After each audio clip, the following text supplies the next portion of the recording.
اعوذ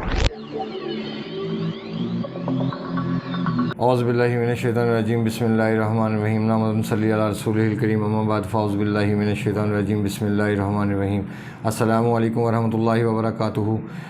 آج کل کے موسم کے حوالے سے ہمارے جو پھل موجود ہے انگور ایک بہترین خوراک ہے، اور یہ انسان کے لیے اللہ پاک نے ایک ایسا تحفہ پیدا کیا ہے کہ جس کا نعم البدل شاید اور کوئی چیز نہیں۔ یہ سالے خون پیدا کرتا ہے اور انسان کے معدے کو بھی طاقت دیتا ہے، انسان کے جگر کو بھی طاقت ملتی ہے، اور بہترین غذائی دوا ہے۔ یاد رکھیں کہ ہم کسی چیز سے فائدہ تب اٹھا سکتے ہیں کہ جب ہمیں پتہ ہو کہ ہم نے کس چیز کو کہاں پہ استعمال کرنا ہے۔ اب ہم کھٹے انگور کی مثال لیتے ہیں۔ جو انگور ترش ہوتا ہے، خام انگور ہوتا ہے، اس کا جو مزاج ہے وہ اللہ پاک نے خشک سرد ترتیب دیا ہے۔ اگر آپ خشک سرد کی کیفیت کی بات کرتے ہیں تو اس کا مطلب یہ ہوتا ہے کہ انسان کے جسم میں ترشی کو پیدا کرنے کے ساتھ ساتھ اسٹاک کرنا، یا خشکی بڑھانے کے ساتھ ساتھ جسم کے اندر روکتے جانا۔ ایسی کنڈیشن کی ہمیں ضرورت تب پڑتی ہے جب ہم جسم کے اندر رطوبات زیادہ اکٹھی کر لیں، اور ہمیں پانی کو خشک کرنا ہو، اپنی رطوبات کو کم کرنا ہو، تو ڈائریکٹ ہم گرم کبھی بھی نہیں کر سکتے۔ اس سے پہلے ہم اپنے آپ کو خشک کریں گے، مطلب اپنے جسم کے پانی کو خشک کرنا پڑے گا۔ اس سے کیا فائدہ ہوگا؟ اس سے آپ کے یورین کی مقدار میں کمی واقع ہوگی۔ اگر وہ زیادہ آ رہا ہے تو وہ کم ہو جائے گا، اگر آپ کا گڈ کولیسٹرول ہے تو وہ خارج ہونا شروع ہو جائے گا، اور اگر آپ کا دماغ کے اوپر دباؤ زیادہ ہونے کی وجہ سے آپ کا بی پی شوٹ کر رہا ہے رطوبات کی زیادتی کی وجہ سے، تو جیسے ہی آپ خام انگور کا استعمال کریں گے تو یہ کیفیت آپ کے لیے بہترین نتائج کا حامل ہوگی۔ لیکن بات پھر وہیں آ جاتی ہے کہ ہم کسی بھی چیز سے فائدہ اس وقت اٹھا سکتے ہیں جب ہمیں پتہ ہو کہ اللہ رب العزت نے اس کو کس طریقے کے تحت، کس نظام کے تحت ترتیب دیا، تو ہم اس سے بہت زیادہ فائدہ اٹھا سکتے ہیں، ورنہ اس کا ہمارے لیے نقصان ہی ہوگا۔ کیونکہ اگر آپ خام انگور کو ایسی جگہ پہ استعمال کرتے ہیں جہاں پہ پہلے سے تیزابیت موجود ہے اور رطوبات کی کمی ہے، خشکی بڑھ رہی ہے، سر میں خشکی موجود ہے، جسم میں خشکی موجود ہے، کانسٹیپیشن جیسے مسائل کا سامنا ہے، گیسٹرک جیسے مسائل کا سامنا ہے، سینے میں جلن جیسے مسائل کا سامنا ہے، تو ایسی کنڈیشن میں خام انگور کا استعمال کرنا اپنے آپ کو آبیل مجھے مار والی بات ہوئی کہ آپ یہ سوچو کہ آپ کھٹی چیز کھاؤ اور تیزابیت بھی موجود ہو، پھر اس کے باوجود آپ کو سویر قسم کے مسائل کا سامنا نہ کرنا پڑے، یہ کیسے ممکن ہے؟ کیونکہ ایسی کنڈیشن میں جب آپ انگور کا استعمال کریں گے، اسپیشلی خام انگور کا استعمال، تو وہ آپ کے بادی بواسیر کا باعث بنے گا، خونی بواسیر کا باعث بھی بن سکتا ہے، کانسٹیپیشن کا باعث بھی بن سکتا ہے، معدے کے السر کا باعث بھی بن سکتا ہے۔ کیونکہ جیسے ہی ایسیڈیٹی کی مقدار اپنی حد سے تجاوز کرے گی تو ایسی کیفیت ہمارے سامنے آنا کوئی عجیب بات نہیں۔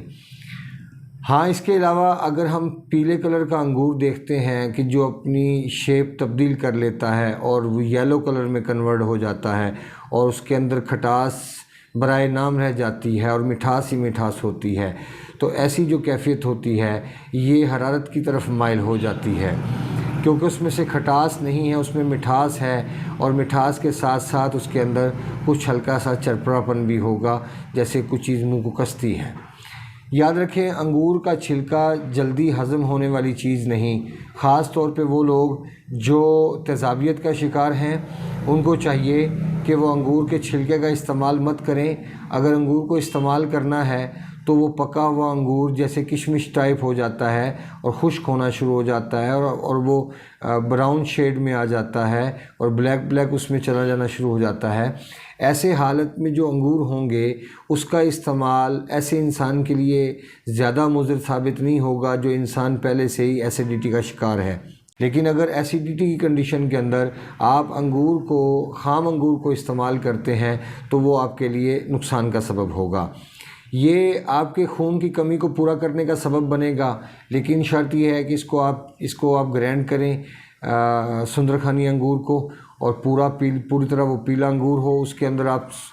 کالی مرچ اور ہلکا سا نمک ایڈ کر دیں، اور اس کو آپ صبح و شام ایک گلاس پئیں، اور کھانا مت کھائیں، اس کی جگہ صرف ایک گلاس اگر آپ انگور کا استعمال کر لیتے ہیں تو یہ نہایت کافی چیز ہے آپ کے جسم کے لیے اور آپ کے خون کو بڑھانے کے لیے، کیونکہ جس انسان کا ایچ بی کم ہوتا ہے اس کے لیے یہ چیز انتہائی فائدہ مند ثابت ہوتی ہے۔ کشمش کے بھی بہت فوائد ہیں، لیکن اس کو انشاءاللہ بعد بتائیں، نیکسٹ آنے والے ویڈیو میں ہم بتائیں گے کہ آقا صلی اللہ علیہ وسلم کا کشمش کے بارے میں کیا فرمان ہے اور کشمش کو کیسے استعمال کیا جائے اور کیسے ہم اس سے فائدہ اٹھا سکتے ہیں۔ حالانکہ دیکھنے میں وہ خشک انگور ہیں،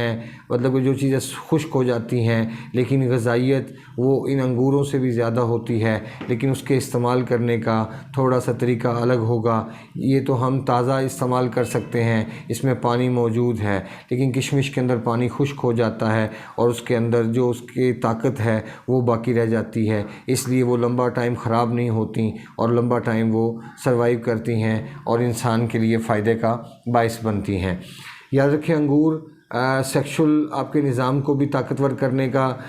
باعث بن سکتا ہے، لیکن اس صورت میں کہ جب آپ کے جسم میں رطوبات زیادہ ہوں یا آپ کے جسم میں حرارت کمپلیٹ ہو، اس صورت میں آپ کو یہ بہت زیادہ فائدہ پہنچائے گا اور آپ کے جسم کے اندر سے تیزابیت کو کم کرنے کا باعث بنے گا، نہ کہ تیزابیت کو بڑھانے کا۔ لیکن اگر آپ خام انگور استعمال کرتے ہیں تو خام انگور آپ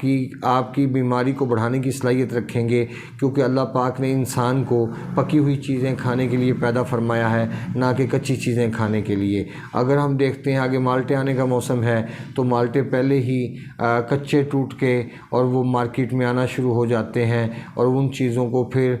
شکرکندی اور چنے چاٹ کے اوپر ڈال کر استعمال کروایا جاتا ہے، جو کہ بچوں کے ٹونسل کے حوالے سے اور بچوں کے گلے کی خرابی کے حوالے سے اور پھر بخار کے حوالے سے بہت خطرناک ثابت ہوتا ہے اور ماں باپ کے لیے اذیت کا سامان بنتا ہے۔ یاد رکھیں اللہ پاک نے انسان کو جتنی بھی چیزیں کھانے کے لیے پیدا فرمایا وہ سب کی سب پکی چیزیں ہیں۔ جیسے مثال کے طور پہ دودھ ہے، دودھ ایک ایسی غذا ہے جس کو پکانے کی ضرورت نہیں، وہ انسان کے جسم میں جانے کے بعد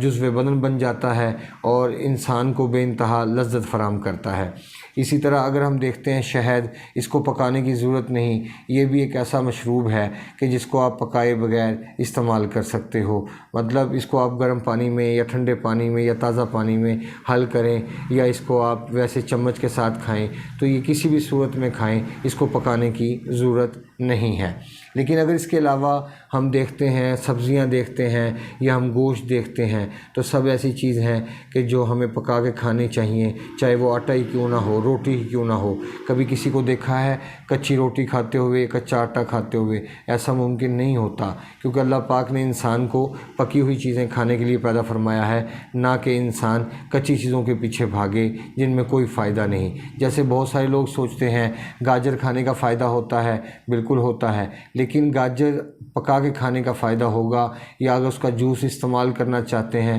تو وہ انسان اس کا جوس استعمال کر سکتا ہے جس کے بدن میں پہلے سے ہی حرارت کمپلیٹ ہو یا زیادہ بڑھ چکی ہو اور آپ حرارت کم کرنا چاہتے ہوں، تو اس صورت میں آپ گاجر کا استعمال کروا سکتے ہیں، ورنہ دوسری صورت میں کچی چیز استعمال کروانا یہ انسان کے لیے مناسب نہیں۔ اسی طرح اگر ہم پھل دیکھتے ہیں، اگر ہم سیب کچا استعمال کرتے ہیں تو وہ ہمارے گلے کو خراب کرنے کا سبب بنے گا، نہ کہ وہ ہمارے گلے کو ٹھیک کرنے کا سبب بنے گا۔ اور اسی طرح ہم جامن دیکھ لیتے ہیں، اگر ہم جامن کچے استعمال کرتے ہیں تو ہمارے گلے کو پکڑ لیتے ہیں، فوری طور پہ ہمارا گلا خراب ہوتا ہے، لیکن اگر وہی جامن پک جاتا ہے تو وہ گلا خراب کرتا بھی ہے اگر کسی انسان کا، تو وہ تھوڑا سا لیٹ کرے گا کیونکہ آپ نے کچا پھل نہیں کھایا۔ لہٰذا میں سمجھتا ہوں دنیا میں کوئی بھی چیز ہے اس کو پکا کر کھانا چاہیے۔ سلاد کے بارے میں لوگ کہتے ہیں